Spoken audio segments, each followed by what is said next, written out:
Hello friends, welcome to my channel. আজকে আমি বানাবো পটল চিংড়ি।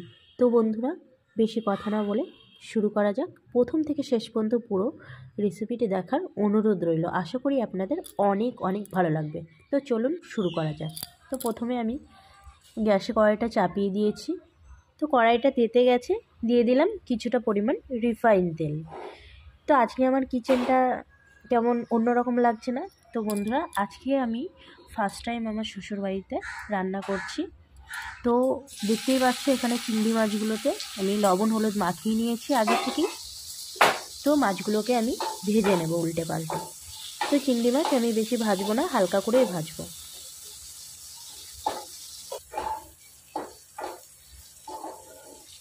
তো বন্ধুরা, দেখতেই পাচ্ছেন এখানে চিংড়ি মাছটা ভাজা হয়ে গেছে। এবার আমি তুলে নেব।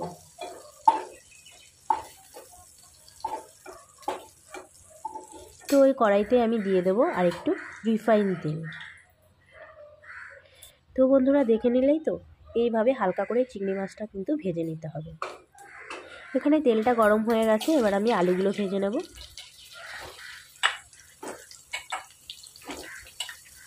তো সমস্ত আলু আমি এখানে দিয়ে দিলাম।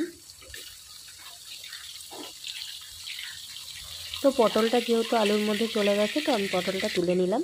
তো এবার আমি সামান্য পরিমাণ লবণ দিয়ে আলুগুলোকে উল্টে পাল্টে ভেজে নেব। তো বন্ধুরা, আজকে আমার সাহায্য করার মতো কেউ নেই, সম্পূর্ণ একাই আমি রান্না করছি। এর জন্য আমি কোনো রকম আগে থাকতে কোনো মশলা উপকরণ আমি আপনাদেরকে দেখাতে পারলাম না। তো বন্ধুরা, দেখতেই পাচ্ছেন এখানে আমি যেহেতু আলুগুলোকে ডুমডুম করে কেটে নিয়েছি, আর যেহেতু ভাপাইনি, তো আমি একটু ঢাকনা দিয়েই বয়েল করতে দিচ্ছি, আর কি ভেজে নিচ্ছি। তো ঢাকনাটা তুলে একটু বেশ কিছুক্ষণ নাড়াচাড়া করে নেব। তো এবার আমি দিয়ে দিলাম সামান্য পরিমাণ হলুদ। তো হলুদটা দিয়ে একটু নাড়াচাড়া করে নামিয়ে নেব।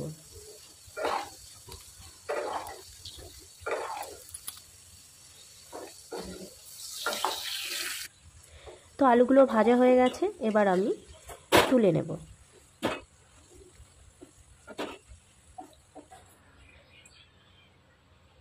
তো ওই তেলে আমি পটলগুলো ভেজে নেব। তো বন্ধুরা, পটলগুলোতে কিন্তু আমি আগে থাকতে লবণ হলুদ মাখিয়ে নিয়েছি, সেই জন্য আমি আর কোনো লবণ হলুদ দেবো না। তো পটলগুলোকে কিন্তু বেশ কড়া করে ভেজে নিতে হবে, লাল লাল করে। তো বন্ধুরা, তোমরা তো জানোই পটল একটু কড়া করে না ভাজলে ভালো লাগে না। তো পটলের থেকে কেমন একটা গন্ধ ছাড়ে। তো সেই জন্য আমি পটলগুলোকে বেশ লাল লাল করে ভেজে নেব।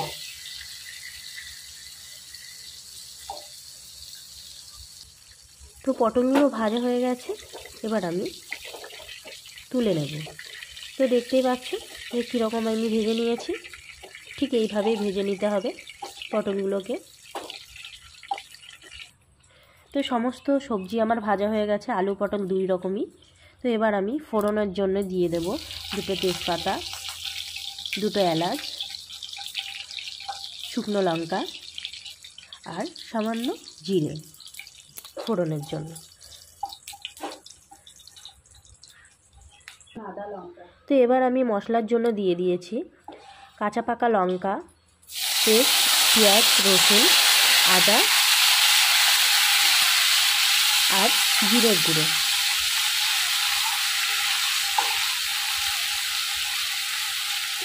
তো এটাকে বেশ কিছুক্ষণ ধরে কষিয়ে নিতে হবে। তো বেশ কিছুক্ষণ ধরে কষিয়ে নিলাম। তো এবার দিয়ে দেবো টমেটো। তো টমেটোটাকেও বেশ কিছুক্ষণ ধরে কষিয়ে নিতে হবে। তো বন্ধুরা, আজকে কিন্তু আমার হেল্প করার মতো কেউ নেই, নিজে ক্যামেরা করছি, নিজেই রান্না করছি। তো সেই কারণে ভিডিওটা খুব সুন্দর আর কি অত ভালো হয়নি। তো এবার আমি দিয়ে দিলাম সামান্য পরিমাণ লবণ। তো বন্ধুরা, একটা কথা বলি, আমি যেহেতু একা ভিডিও করছি, তো রান্না করতে করতে কখন যে ক্যামেরাটা বন্ধ হয়ে গেছে টেরও পাইনি, সেই কারণে আলু দেওয়ার ভিডিওটা দেখাতে পারিনি। মশলা কষানোর সময় সামান্য পরিমাণ চিনি দিয়ে আলুগুলো দিয়েছিলাম। তো সেই ভিডিওটা আমি তোমাদেরকে দেখাতে পারিনি, কারণ আমার ভিডিওটা হয়নি, যেহেতু আর কি আমার সাহায্য করার মতো কেউ ছিল না, আমি একাই সেলফি স্ট্যান্ড দিয়ে ভিডিও করছিলাম। তো সেই কারণে ভিডিওটা কখন বন্ধ হয়ে গেছে আমি নিজেও টের পাইনি। তো এখানে আমি দিয়ে দিলাম কাজু পোস্ত বাটা। তো কাজু পোস্ত বাটাটা দিয়ে বেশ কিছুক্ষণ কষিয়ে নিতে হবে। আর এটা আমি দিয়ে দিলাম যে কাজু পোস্ত বাটাটা ছিল, তো সেটা একটু ধুয়ে জলটা দিয়ে দিলাম।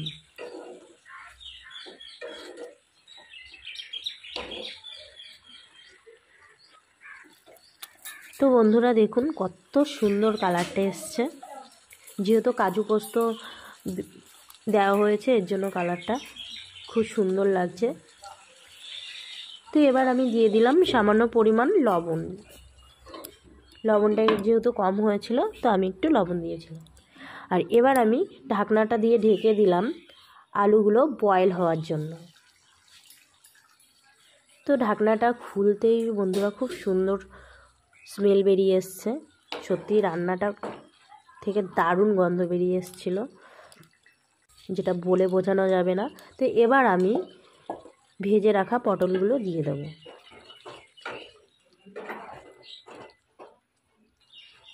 তো আমি কিন্তু পটলগুলো দেরিতে দিলাম এই কারণেই, যেহেতু আমি আলুগুলো খুব ডুমডুম করে দিয়েছিলাম, আলুগুলো আমার বয়েল হতে সময় লেগেছে, সেই কারণে পটলগুলো দিয়ে দিয়েছি লাস্টে।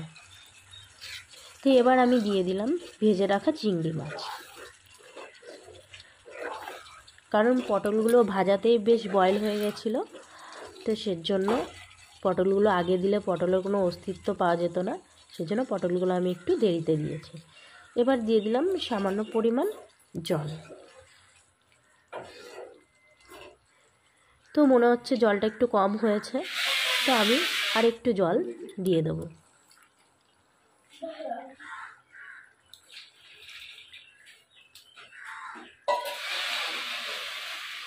তো এবার একটু খুন্তি দিয়ে নাড়াচাড়া করে নেব।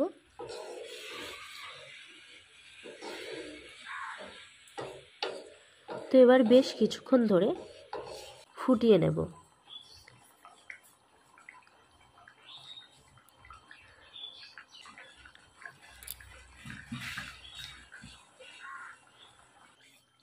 তো বন্ধুরা রান্নাটা হয়ে এসছে, এবার আমি গরম মশলা দিয়ে একটু নাড়াচাড়া করে নামিয়ে নেব।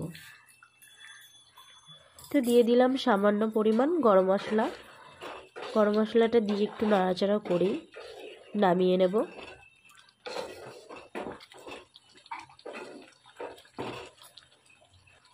তো বন্ধুরা ফাইনালি আমার রান্নাটা কমপ্লিট। একবার তোমাদেরকে হাতায় তুলে দেখিয়ে দিচ্ছি।